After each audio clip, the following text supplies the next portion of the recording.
কোরবানি গোশত কতদিন পর্যন্ত ফ্রিজে রেখে খাওয়া যাবে? ইসলামের কোনো সুনির্দিষ্ট নীতিমালা আছে কিনা? যদি সময় স্বল্পতার কারণে জোহরের 4 রাকাত সুন্নাত ফরজের আগে পড়া সম্ভব না হয় তাহলে কখন পড়বো? অনেকেই দেখি ওযুর পর হাত মুখ মোছেন না।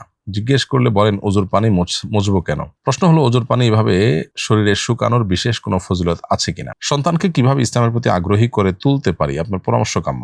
ঠোঁট না নেড়ে মনে মনে কেরাত পড়লে নামাজ হবে কিনা? কোরবানি গোশত কতদিন পর্যন্ত ফ্রিজে রেখে খাওয়া যাবে? ইসলামের কোনো সুনির্দিষ্ট নীতিমালা আছে কিনা? কোরবানি গোশত যতদিন ইচ্ছা ততদিন ফ্রিজে রেখে খাওয়া যেতে পারে। শরিয়া এর জন্য কোনো নির্দিষ্ট সীমানা ঠিক করে দেয়নি যে এতদিন পর আর রাখা যাবে না, এমন কোনো কথা নেই। সালমান ইবনে বুরাইদাহ তার বাবা থেকে বর্ণনা করেছেন যে নবী করিম সাল্লাল্লাহু আলাইহি ওয়াসাল্লাম ইরশাদ করেছেন, কুনতু নাহাইতুকুম আন লুহুমিল আদাহি ফাওকা সালাস। তিনি বলেছেন যে আমি তোমাদেরকে একসময় 3 দিনের বেশি কোরবানি গোশত রাখতে নিষেধ করেছিলাম, কিন্তু এখন পরবর্তী তিনি বলেছেন ফাকুলু মা বাদা আলাকুম, এখন তোমাদের যে কয়দিন ইচ্ছা সে কয়দিনের জন্য তোমরা রেখে খেতে পারো। মূলত নবী সাল্লাল্লাহু আলাইহি ওয়াসাল্লাম 3 দিনের বেশি রাখতে নিষেধ করেছেন যাতে করে গরিব অভাবীদেরকে দেয়া যায়। আজও আমাদের সমাজে অনেক লোক মাসকে মাস কোরবানি গোশত রেখে খান, কিন্তু গরিব অভাবীদেরকে তারা গোশত দেন না। এটা গর্হিত কাজ এবং অনুচিত কাজ। গরিব অভাবীদেরকে আপনি পর্যাপ্ত দিয়েছেন, আবার নিজেরটা নিজে আপনি দীর্ঘদিন রেখে খাচ্ছেন, এরকম যদি হয় তাহলে সেক্ষেত্রে এখানে শরিয়ার কোনো বিধিনিষেধ নেই বা শরিয়া কোনো নাজায়েজ বা নিষিদ্ধ ঘোষণা করে না। সন্তানকে কিভাবে ইসলামের প্রতি আগ্রহী করে তুলতে পারি? আপনার পরামর্শ কাম্য। সন্তানকে ইসলামের প্রতি আগ্রহী করে তোলার জন্য আমরা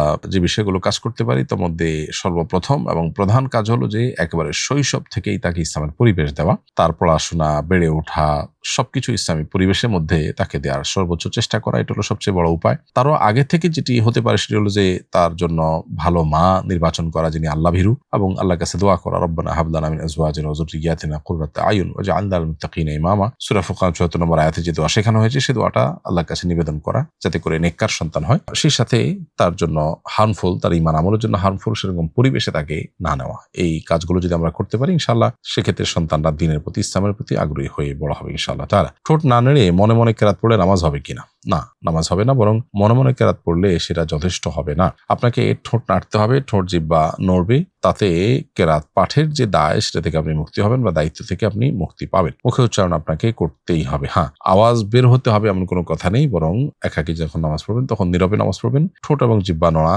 যেটাকে নীরবে উচ্চারণ করা বলা হয়, সেটুকু আপনার হতে হবে। মনে মনে পড়লে সেটি কেরাত আদায় হিসাবে যথেষ্ট বা বিবেচিত হবে না। অনেকেই দেখি ওযুর পর হাত মুখ মোছেন না।